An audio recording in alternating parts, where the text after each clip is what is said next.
झारखंड की खबरों पर नजर बनी रहेगी, लेकिन उससे पहले आज नजर डालते हैं बिहार की खबरों पर और सीधा लिए चलते आपको दरभंगा, जहां राष्ट्रीय ब्राह्मण महासभा परशुराम सेवा संस्थान की तरफ से परशुराम जो जयंती है, जो उत्सव वो मनाया गया है। और सीधे आपको लिए चलते दरभंगा, जहां पर हमारे संवाददाता गौतम इस वक्त वहां पर मौजूद है।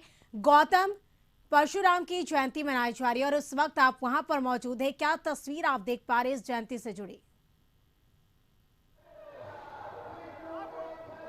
और देखिए, राष्ट्रीय ब्राह्मण महासभा की तरफ से जो ये कार्यक्रम आयोजित की गई है दरभंगा के धरती पर, जो है ये एक बड़ा सा जुलूस जो है वो एक निकाला गया था। और ये देखिए, ये पूरा जो कहा जा सकता है कि कार्यक्रम जो है अपने कार्यक्रम स्थल पर, जो जहां पर ये पूरा कार्यक्रम का जो समापन होगा, एक सभा होगी और उस जगह पर पहुंच चुके 3 किलोमीटर का जो ये है लहरिया सराय जो है दरभंगा के राज मैदान से जो है लहरिया सराय तक पहुंचा है। और देखिए, तमाम जो समाज के लोग हैं, जो नेतृत्व करता है, वो तमाम लोग जो है यहाँ पर मौजूद हैं। उन तमाम लोगों से हम बात कर लेंगे कि जो एक कोशिश है परशुराम जयंती को लेकर, जो उनकी एक बड़े पैमाने पर मनाने की क्या कुछ सोच के साथ एक बड़ा कार्यक्रम आयोजित कर रहे हैं, क्या कुछ सोच है सर इससे?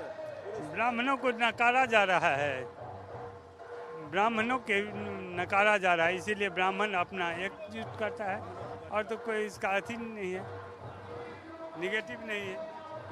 आप भी कुछ बताएं कि क्या कुछ लग रहा है समाज को, किस तरह से? इस समाज को बहुत अच्छे से ढकेला जा रहा है। ये समाज एकजुट हो करके, और इस समाज के हित के लिए हम लोग हर एक जगह तैयार रहेंगे। आज के शोभा यात्रा से हमको ये संदेश देना चाहते हैं पूरे दरभंगा जिला को, जो हम ब्राह्मण एकता जिंदाबाद परशुराम जयंती पर लोकसभा पर एकजुट हुए हैं, और हम लोग ये चाहते हैं कि ब्राह्मण एकजुट हो करके और पूरा दरभंगा, पूरा बिहार को विकास करे, जिससे कि यहाँ से संदेश जाए हर एक ब्राह्मणों को, जो अपने आप में सब कुछ कर सके। क्या कुछ आगे सोच होगी सर, समाज को आगे बढ़ाने को लेकर क्या कुछ समाज के लोगों की सोच होगी? क्या कुछ मांग रहेगी? हमको किसी जात पात लेकर नहीं, हम अपना जात को आगे बढ़ाना चाह रहे हैं। इसके लिए हमको जो करना पड़े सरकार के नज़दीक में। देखिए, 24 और 25 की जो कही जा सकती कि तैयारी है, उसको लेकर क्या कुछ रहेगी आप लोग के समाज? देखिए, हम लोग यहाँ राजनीतिक स्तर पर राजनीति करने नहीं आए हैं। हम अपने समाज को, ब्राह्मण समाज को एकत्रित करने में लगे हुए हैं, जिसको आशुतोष झा 2006 से हमारे यहाँ बहुत संगठन बना, बहुत संगठन चल रहे हैं, लेकिन एक ऐसा माहौल बना, आशुतोष झा जी जो ब्राह्मण महासभा के अध्यक्ष हैं, और वो एक इसको संगठित करके और ब्राह्मण में थोड़ा सा लोगों को जगाए, जिससे हम लोग जो आज बेनीपुर हमारे अध्यक्ष हैं या जो भी लोग हैं, इवन इसमें कोई राजनीतिक नहीं है, हम लोग संगठित हों। हम रोड पर आज आए हैं, ब्राह्मण समाज आज रोड पे आया है, अभी तक पर्सनली ब्राह्मण कभी भी रोड पे नहीं आया था, और हम लोग हाशिए पर हैं। सब कुछ हम लोग हैं, लेकिन हम हाशिए पर हैं। ब्राह्मण समाज जो है सड़क पर आए हैं, क्या लगता है क्या बदलाव होगा? राजनीतिक दल किस तरह से इस विषय को देखें? सबसे पहले तो मैं आशुतोष जी को बहुत बहुत धन्यवाद देता हूं, जो सभी को एकत्रित करके परशुराम जयंती के अवसर पर एक जगह टोटल ब्राह्मण समाज को इकट्ठा किए हैं। इसके लिए आशुतोष जी बहुत बहुत धन्यवाद के पात्र हैं। मैं यह देखना चाहता हूं कि यहाँ कोई राजनीतिक दल नहीं है, किसी भी राजनीति में है, कोई भारतीय जनता पार्टी में है, कोई जदयू में है, कोई बीजेपी में है, लेकिन सभी भाईचारगी के साथ एक जगह जमा हुआ है।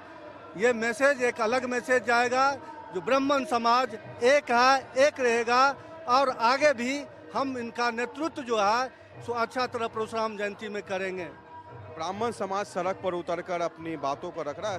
हालांकि कार्यक्रम परशुराम जयंती है, मगर कुछ बातें हैं कि अपेक्षित आप लोग को किया जा रहा है, समाज में जो आपका दर्जा मिलना चाहिए, जो राजनीतिक जो लाभ मिलना चाहिए, वो नहीं बिल्कुल अपेक्षित किया जा रहा है। जो हम लोगों की मान लीजिए जैसे 8.5% की आबादी भी है, उसके हिसाब से हम लोग राजनीति में कहीं भी नहीं हैं। तो हम लोग जो पढ़ाई के क्षेत्र में आगे हैं, हम लोग समाज को बढ़ावा देने में आगे हैं, जो हमारे टैक्स से मान लीजिए जो है गवर्नमेंट को फायदे होते हैं, लेकिन हम लोगों को जितनी फैसिलिटी मिलनी चाहिए उतना नहीं मिलता है। हम लोगों को SC ST जैसे वो धारा को लगा के प्रताड़ित किया जाता है। तो हम लोग अब संगठित होके अपना जो भी विचार है और आपस में सब कुछ अपना सुदृढ़ तरीके से संपन्न करना चाहते हैं आगे। आपकी क्या कुछ राय है, क्या सोच के साथ ब्राह्मण समाज जो है वो एकत्रित हो, क्या कुछ? इतिहास गवाह है कि ब्राह्मण सभी समय से समाज का नेतृत्व किया है और अभी के समय में ब्राह्मण उपहास का कर्म बन गया है। इसको कोई देखने वाला नहीं है। इसलिए हम सब एकत्रित होकर के ब्राह्मण समाज से सबको आग्रह करते हैं कि हम लोग एक हों और इस देश की, सरकार की, इस संगठन को मजबूत करें। हम अपने अस्तित्व को कायम रखने के लिए ब्राह्मण समाज एकत्रित हुए हैं। हम लोग का अभी पूछ नहीं है, जबकि इतिहास का गवाही है कि सब दिन से हम लोग समाज का नेतृत्व किए हैं, समाज का कल्याण किए हैं। इसलिए हम लोग एकत्रित हो रहे हैं कि इससे समाज का कल्याण हो, पहले हम एक हो जाएं, हम अपने अस्तित्व को बचावें। यह आवश्यकता है समाज की। क्या आपकी क्या कुछ समाज की तरफ से मांग है, क्या कुछ विषय है? देखिए, सबसे पहले तो मैं एक चीज़ मैसेज ब्राह्मण समाज के बीच में देना चाहता हूँ कि ब्राह्मण समाज को मोहरा बना के जो सामाजिक, सांस्कृतिक और मानवीय सनातन धर्म पर में चोट किया जा रहा है, उसको जो है हम लोग ब्राह्मण के बीच में जा करके, एक एक लोगों के बीच में जा करके इस बात को रख रहे हैं कि हमको मोहरा बना करके, हमको दबा करके जो इस सनातन संस्कृति को हरास किया जा रहा है, उसको हम लोग फिर से जगावें, जिससे यह देश विश्व गुरु बन सके। बिल्कुल गौतम, तो शोभा यात्रा में काफी संख्या में ब्राह्मण समाज की एकजुटता यहाँ पर देखी गई है। बहुत बहुत शुक्रिया आपका गौतम, तमाम बातचीत के लिए।